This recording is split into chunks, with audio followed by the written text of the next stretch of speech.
Les titres principaux. L'Éthiopie accueille actuellement 400 000 réfugiés érythréens, selon le Premier ministre Abiy Ahmed.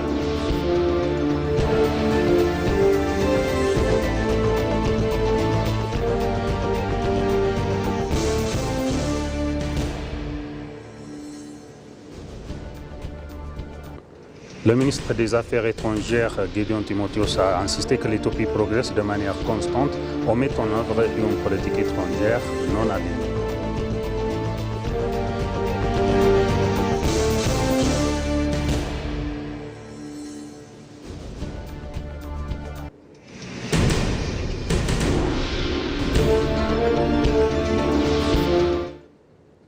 Bienvenue chers téléspectateurs pour le journal d'aujourd'hui, 26 mars 2026, présenté par Moubarak Moussa.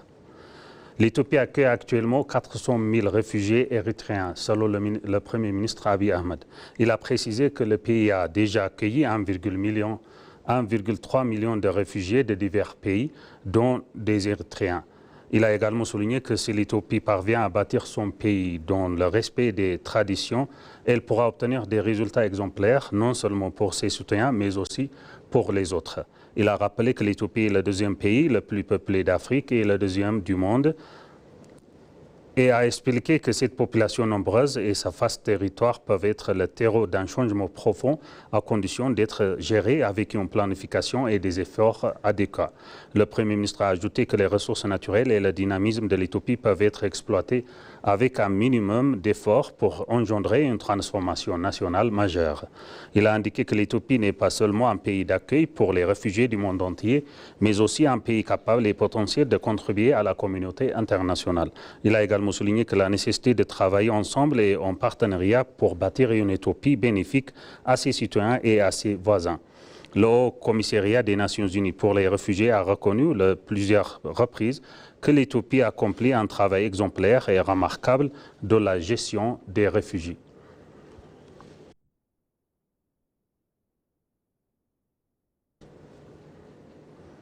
Le ministre des Affaires étrangères, Gédéon Timotheos, a présenté hier le rapport d'activité sémestorielle du ministère et de ses institutions affiliées pour l'exercice budgétaire éthiopien 2018 à la Commission permanente des relations étrangères et des affaires de paix de la Chambre des représentants du peuple.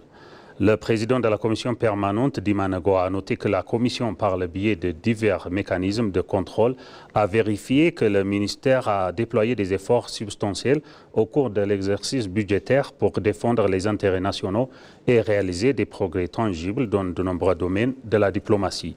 Il a ajouté que l'Éthiopie a pu attirer l'attention internationale et accueillir efficacement des conférences internationales et continentales, contribuant ainsi de manière significative à améliorer son image.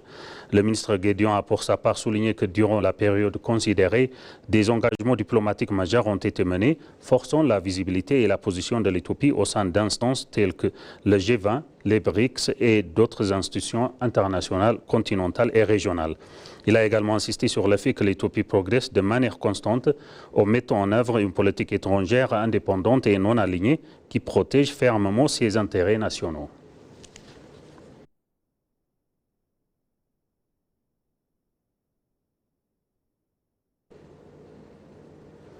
Le premier forum ithio-italien sur la construction des infrastructures et le développement urbain s'est tenu à Addis Abeba, réunissant des responsables gouvernementaux et des acteurs économiques des deux pays.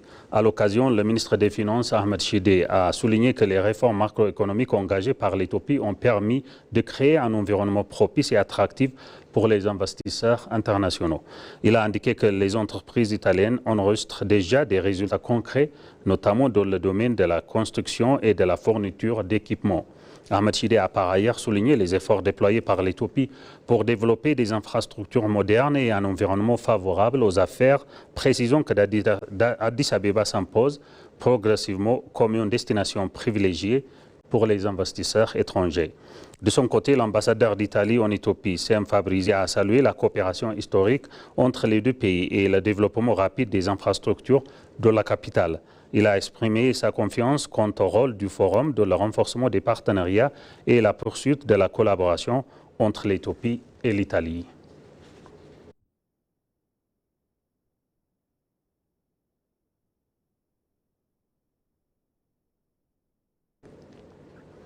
De même, s'exprimant lors du forum italien consacré aux infrastructures et à la régénération urbaine, la maire d'Addis Abeba, Adanecha Abebe, a mis en avant l'ampleur des projets en cours allant de la construction de bâtiments modernes au développement des réseaux de transport, en passant par l'aménagement des zones riveraines qui contribueront à transformer en profondeur la capitale et à améliorer les conditions de vie de ses habitants.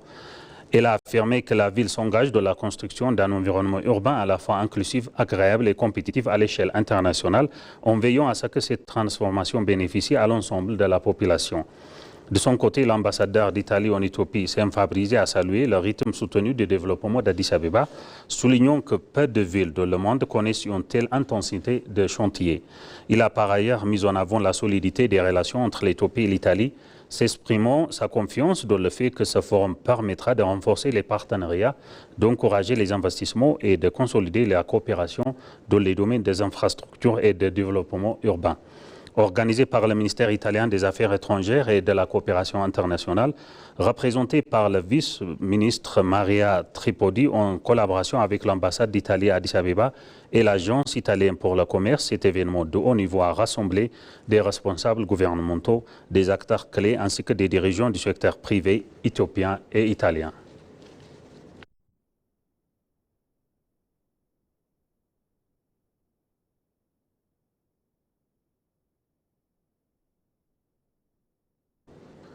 La vice-ministre italienne des Affaires étrangères et de la coopération internationale, Maria Tripodi, a visité les chantiers d'aménagement des berges et de protection de l'environnement Ntoto et Arada. Dans un message publié sur ses réseaux sociaux, la maire d'Addis Abeba, Adanecha Abebe, a indiqué, en compagnie de la vice-ministre italienne des Affaires étrangères et de la coopération internationale, Maria Tripodi, nous avons visité les chantiers d'aménagement des berges et de protection de l'environnement entre Ntoto et Arada.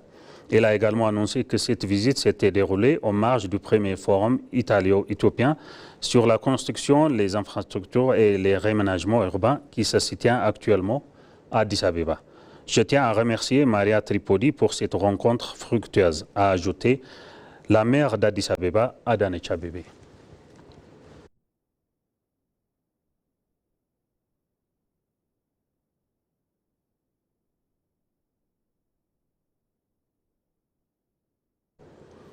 L'Éthiopie et l'Arabie saoudite ont réaffirmé leur volonté de dynamiser leur coopération commerciale dans un contexte marqué par l'intensification des efforts d'Addis Abeba pour rejoindre à l'Organisation mondiale du commerce. En marge de la 14e conférence ministérielle de l'OMC à Yaoundé, le ministre du Commerce et de l'intégration régionale, Kassa Ongofé, s'est entretenu avec Farid Al-Aslaï, gouverneur adjoint chargé des accords et organisations internationales et de la chef délégation saoudienne aux négociations de l'OMC. Les deux parties ont qualifié leur échange de constructif et promoteur pour l'avancement du processus d'adhésion de l'Éthiopie. Il a également exprimé la volonté de l'Éthiopie d'élargir l'accès à son marché dans le cadre des relations bilatérales avec l'Arabie saoudite, mettant en avant la solidité des liens historiques entre les deux pays. S'agissant des négociations sensibles portant sur les biens et les services, le ministre Kassa Ongofé a appelé la partie saoudienne à adopter une approche pragmatique et flexible, tenant compte des spécificités économiques de l'Éthiopie, ainsi que du traitement préférentiel réservé aux pays les moins avancés.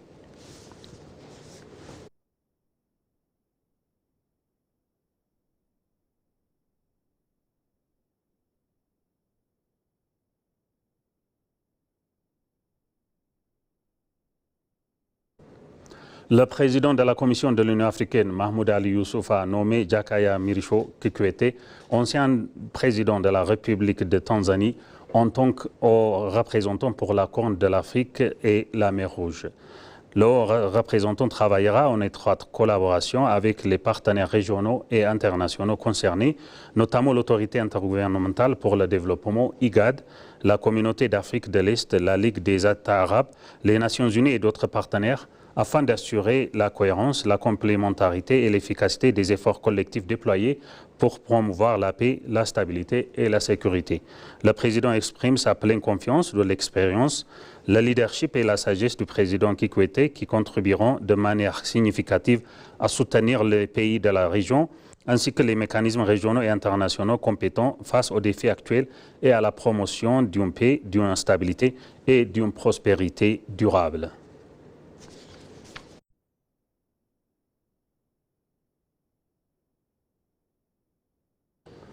Le président de la Commission de l'Union africaine, Mahmoud Ali Youssouf, a reçu hier Olivia Leslie, ambassadrice d'Irlande en Éthiopie et représentante permanente auprès de l'Union africaine, pour un échange sur le renforcement de la coopération entre l'Union africaine, l'Irlande et l'Union européenne. Le président a salué le partenariat de l'Irlande avec l'Afrique, tant sur le plan bilatéral que dans le cadre stratégique entre l'Union africaine et l'Union européenne, et s'est félicité du soutien constant de l'Irlande aux priorités de l'Union africaine, notamment en matière de santé, de paix et de sécurité et des programmes Femmes, Paix et Sécurité. Il s'est également félicité de l'engagement de principe de l'Irlande en faveur du renforcement du multilatéralisme et a remercié le Premier ministre irlandais pour sa participation au sommet l'Union africaine-Union européenne en Angola l'année dernière. L'ambassadrice Leslie, quant à elle, a réaffirmé le ferme soutien de l'Irlande au rôle moteur de l'Union africaine en matière de diplomatie préventive et médiation, soulignant la volonté de l'Irlande d'aligner davantage son engagement, y compris par le biais de l'Union européenne, sur les priorités de l'Union africaine.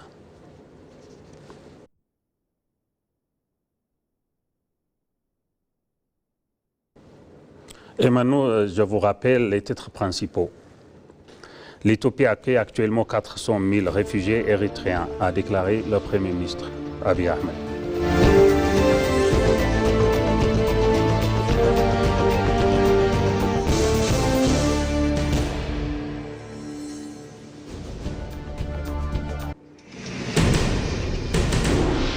Le ministre des Affaires étrangères, Gédéon Timotheos, a insisté que l'Éthiopie progresse de manière constante en mettant en œuvre une politique étrangère non alignée.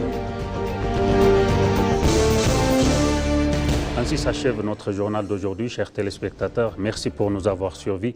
Excellente suite de programme. Au revoir.